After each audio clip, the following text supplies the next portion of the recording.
Tänulikkuse praktiseerimine igapäevaelus võib täielikult muuta sinu suhtumist ellu ja seda, kuidas sa maailma tajud. Alusta iga päeva mõeldes 3 asjale, mille eest oled tänulik, olgu selleks hommikune kohvitass, sinu lähedaste tervis või lihtsalt võimalus uut päeva alustada.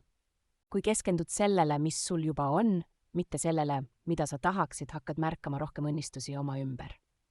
Tänulikkus aitab meil ümber lülituda negatiivsetelt mõtetelt ja fokuseerida end heaolule, mis omakorda võib vähendada stressi ja ärevust. Isegi väljakutsuvates olukordades võib leida midagi, mille eest tänulik olla.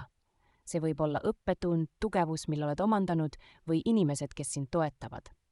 Proovi hoida tänulikkuse päevikut, kuhu kirjutad igal õhtul 3 head asja, mis sel päeval juhtusid. Isegi väikesed hetked võivad omada suurt tähendust. Kui jagad oma tänulikkust teistega, levitad positiivsust ja tugevdad suhteid. Lihtne. Tänulikkuse praktiseerimine muudab ka sinu aju, see suurendab neurotransmitterite dopamiini ja serotoniini taset, mis vastutavad heaolu ja õnnetunde eest.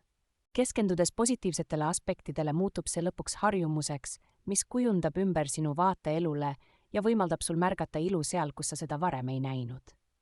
Alusta täna tänulikkuse teekonda ja vaata, kuidas see vaikselt, kuid võimsalt sinu elu muudab.